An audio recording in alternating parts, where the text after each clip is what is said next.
आ जाएगा। अच्छा ये बच्चा है, इनको ये हाई रेट फीवर है। डॉक्टर साहब इनकी क्या हिस्ट्री है? डॉक्टर साहब जी जी, इनकी क्या हिस्ट्री है? इनको हाई ग्रेड फीवर है ठीक है। और साथ में कफ आ रहा है इनको, और ये है कि भूख नहीं लग रही। अच्छा कल से इनको फीवर है। अच्छा 2 डेज से है। वोमिटिंग वगैरह तो नहीं है? हाँ बेटी को इनको हाई रेट फीवर 102 से हाई है। हाँ 102 से आई है इसका फीवर। ठीक है। कितनी एज है इसकी? 14 ईयर्स है। 14 ईयर से। बुखार हो रहा है आपको? तेज बुखार हो रहा है? बताओ जरा, तेज बुखार है आपको? कब से हो रहा है? कल से हो रहा है। इसके साथ और क्या क्या होता है? सर में दर्द है? सर में दर्द हो रहा है?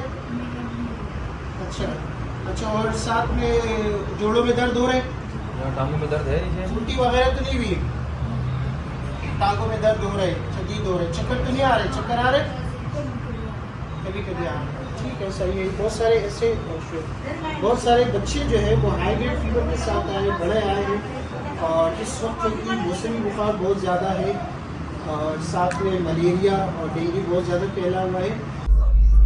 इस वक्त बच्चों को जो हाई ग्रेड फीवर हो रहा है, बहुत सारे बच्चे पेरेंट्स हॉस्पिटल्स में लेकर आ रहे और उनका एक ही सवाल होता है कि बच्चों को ये डेंगू तो नहीं है, क्योंकि घर में 2-2, 3-3 लोगों को हाई ग्रेड फीवर हो रहा है, उतर नहीं पा रहा बुखार। तो पेरेंट्स परेशान हैं कि इसकी वजह डेंगू तो नहीं है, क्योंकि इस वक्त बहुत पैनिक है पूरे पाकिस्तान में, इंडिया में, बांग्लादेश में, एशिया की जितनी भी कंट्रीज़ हैं वहाँ पे बहुत सारे पेरेंट्स जो है वो बच्चों के हवाले से बहुत पैनिक में है कि उनको जो हाई ग्रेड फीवर इस वक्त हो रहा है इसकी वजह डेंगू तो नहीं है। तो आज हम इस वीडियो में बात करेंगे कि आया बच्चों को भी डेंगू होता है, अगर उनको होता है तो उनकी अलामात क्या क्या है, और वो कौन से बच्चे हैं जिनको डेंगू के अलामात में आपने ज़्यादा परेशान होने की ज़रूरत नहीं है, और वो कौन से अलामात है जो कि बहुत सीवियर भी हो सकते हैं। आप हमें कमेंट्स में भी बता सकते हैं अगर इस तरीके से अलामत हो, या फिर अगर आपके आसपास हॉस्पिटल नज़दीक हो तो आप वहाँ से चेकअप करवा सकते हैं फ़ौरन और स्टेप ले सकते हैं, ताकि जो बच्चे हाई ग्रेड फीवर में हैं वो सीवियरिटी में न जा सकें।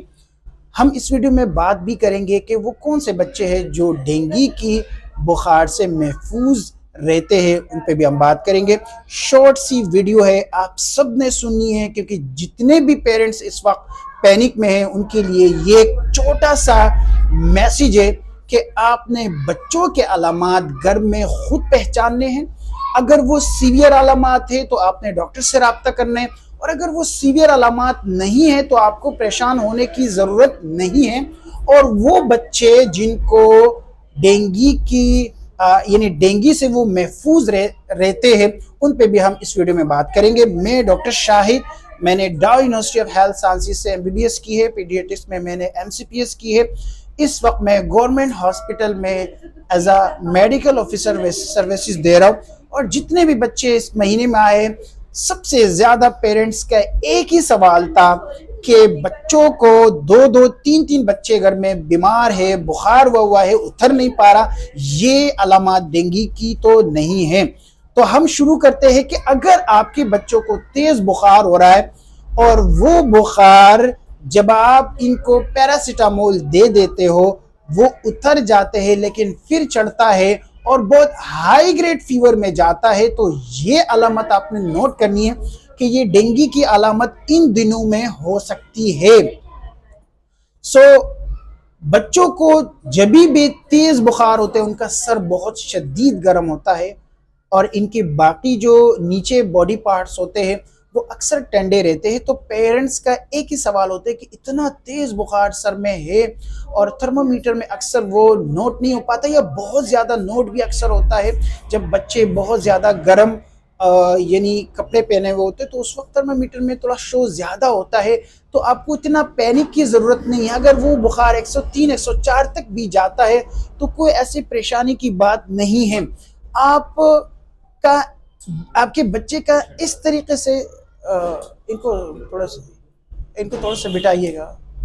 आईवी मेंटेन है या थोड़ा सा बस 5 मिनट्स, ठीक है। सो इस तरीके से तेज बुखार अगर बच्चे को आ रहे और वो 24 घंटे से 48 आवर्स यानी एक दिन से 2 दिन तक ये बुखार रहता है और उतर नहीं रहा, और या पैरासीटामोल देने के बाद उतर जाते हैं लेकिन बहुत ज्यादा सीवियर फिर भी रहता है इन 48 घंटों में, तो आप समझ जाए कि ये जो अलामत है डेंगू का हो सकता है। इसके अलावा बच्चों में जॉइंट पेन बहुत ज्यादा सीवियर होता है। अगर वो बहुत छोटे बच्चे हैं तो वो फिर बता नहीं पाते, लेकिन जो बड़े बच्चे हैं वो जरूर आपको बताएंगे कि बच्चों को यानी जो भी बच्चे होते हैं जब वो घूमने फिरने लगते हैं तो बहुत सीवियर पेन उनको जॉइंट्स में होता है, या फिर अगर वो बेड लाइंग भी है तब भी वो बताते हैं कि उनके जॉइंट्स में बहुत शदीद पेन हो रहा है। तो इस तरीके से पेन जॉइंट्स में होना ये भी बच्चों में डेंगू की सबसे ज्यादा देखी गई अलामत है। बच्चे निडाल बहुत ज्यादा होते हैं, बिल्कुल जैसे ही उनको उठा लो वो एकदम सर नीचे रखने लगते हैं, आंखें बंद करने लगते हैं। ये जो फॉर्म है बच्चों में, अगर वो 24 घंटे से 48 घंटे हो गए तब भी ये इस तरीके से अलामत बच्चों का होना, इसको हम कहते हैं कि बच्चे जो है उनको चक्कर आ रहे होते हैं, निडालपन सी होती है, ये बच्चे जो है ये भी डेंगू के अलामत वाले बच्चे हो सकते हैं। इसके अलावा अगर हम बात करें कि बच्चों में डायरिया देखा गया है, बड़ों में आमतौर पर नहीं होता, लेकिन जो छोटे बच्चे हैं इनको जब 48 घंटे गुजर जाते तो उनको एकदम पेट खराब होने लगता है, ये अलामत सबसे ज्यादा देखी गई है। इसके अलावा बच्चों में वोमिटिंग बहुत ज्यादा देखी गई है कि जैसे ही बच्चों को कुछ खिलाया पिलाया जाए तो बच्चे जो है वो फौरन वोमिट कर जाते हैं। ये वोमिटिंग का बच्चों में होना, हाई ग्रेड फीवर के साथ होना, निडालपन के साथ होना और जुलाब आना 2 से 3 मरतबा या 4 मरतबा इवन जुलाब का आना और 2 से 3 मरतबा वोमिट कर जाना, ये निशानदेही करते हैं कि आपके बच्चों को डेंगू हो सकता है। लेकिन एक बात याद रखने की है कि जब भी आप इनको पैरासीटामोल दिया जाए तो उनका बुखार नीचे आता है लेकिन इतना ज्यादा नीचे नहीं आ पाता और ये फिर से दोबारा चढ़ जाता है, और ये बुखार 2 से 3 दिन तक, जैसे मैंने बात की कि 24 घंटे से लेकर 48 घंटे या कुछ बच्चों में 3 दिन तक भी ये बुखार शदीद रहता है। और इस तरीके से बच्चे जो है उनको ये डेंगू की अलामत हो सकती है और आपको थोड़ा सा एहतियात रखने की ज़रूरत है। बच्चों में ये इस तरीके से जो बुखार आ रहे आप देखें। इसके अलावा बच्चों में छोटे छोटे दाने निकल आते हैं, रैशेस निकल आते हैं, इवन कि ये रैशेस किसी और बीमारी में भी हो सकते हैं, लेकिन अगर पाँव में निकल आ रहे छोटे छोटे दाने हैं बिल्कुल स्पॉट की तरह, पेन की जो नुकीली जो स्पॉट होता है, इस तरीके से अगर दाने आ रहे हैं और छोटे छोटे दाने हैं और इसका मुंह जो है वो पका हुआ है, मुंह में चाले है, कुछ खा पी नहीं रहे बच्चा, तो इस तरीके से अलामत जो है ये भी बच्चों में डेंगू की हो सकती है। अगर हम बात करें कि कौन कौन से ऐसे बच्चे हैं जिनको डेंगू हो सकता है, तो देखें जितने भी इस वक्त पेशेंट्स आए हैं 1 साल से जो बड़े बच्चे हैं, अगर उनको इस तरीके से अलामात है तो ये डेंगू के अलामात हो सकती है। ज्यादातर जो हमने बच्चे देखे 1 साल से कम, उनमें हमने डेंगू का इस तरीके से केस नहीं देखा, और उसकी सबसे बड़ी वजह ये होती है कि जो ब्रेस्ट फीडिंग वाले मदर होती है जो अपने बच्चों को दूध पिलवाती है, वो बच्चे यानी वो बच्चे जो होते हैं उनको यानी डेंगू की चूंकि इम्यूनिटी उनकी बॉडी में बन जाती है और वो बच्चे महफूज रहते हैं। और कुछ केसेस में देखा गया है जो टॉप फीड वाले बच्चे होते हैं जिनको माँ अपना दूध नहीं पिलाती, बाहर से उनको फीडर दिया जाता है, तो वो बच्चे जो है उनको कुछ 9 मंथ्स और 10 मंथ्स में बच्चे देखे गए, लेकिन इससे कम में जो है वो डेंगू के इस तरीके से अलामत नहीं देखी गई। तो आपको इतना पैनिक होने की ज़रूरत नहीं, क्योंकि हमारे पास जितने भी बच्चे आए वो 6 मंथ के थे, 5 मंथ्स के थे और उन्होंने कहा इनको डेंगू तो नहीं हुआ। लेकिन आप घर में बैठ के ये अलामत देखें, अगर है तो आप फौरन हमें यहाँ नीचे कमेंट में बताएं या फिर डॉक्टर से रब्ता करें, या फिर अगर हॉस्पिटल नज़दीक है तो ज़रूर उनको एक दफ़ा चेकअप करवाएं ताकि वो एक्सक्लूड आउट करें कि डेंगू तो नहीं है। इसके अलावा कौन से ऐसे बच्चे हो सकते हैं जो सीवियर फॉर्म में हो सके और उनको हॉस्पिटल लेके जाने की ज़रूरत हो सकती है।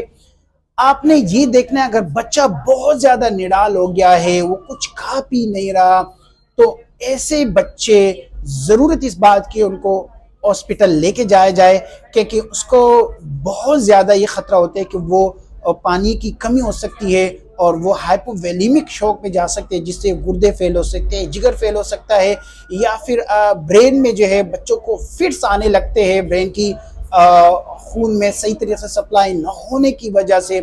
तो फिट्स का आना, बहुत तेज़ बुखार में होना, बच्चा का बहुत सीवियर निडाल होना, अगर 6 घंटे से ज़्यादा हो चुके बच्चे जो है वो कुछ खा पी नहीं रहे, तब भी आपको फ़ौरन स्टेप लेने की ज़रूरत पड़ सकती है। अगर 3 से 4 मरतबा वोमिट कर रहे हैं लेकिन बहुत ज़्यादा मिक़दार में कर रहा है, अगर कम मिक़दार में कर रहा है और करने के बाद बच्चा स्टेबल है, खा पी रहे है, तो परेशान होने की ज़रूरत नहीं। लेकिन अगर बहुत ज़्यादा मिक़दार में वो 3 से ज़्यादा वोमिट कर रहा है तो फिर आपको परेशान होने की ज़रूरत हो सकती है, ताकि बच्चे का स्टेप फ़ौरन लिया जा सके। इसके अलावा अगर बच्चा बता रहे कि मेरे पेट में शदीद दर्द हो रहा है, या फिर छोटा बच्चा है वो बता नहीं पा रहा और उसका पेट फूलने लगा है और इरिटेट है, शदीद रो रहा है और सो नहीं पा रहा, रात को एकदम उठ रहा है और कंटिन्यूसली रो रहा है, चुप नहीं हो पा रहा, तो भी ये ज़रूरत हो सकती है कि आपको फॉरेन स्टेप यानी ले सके।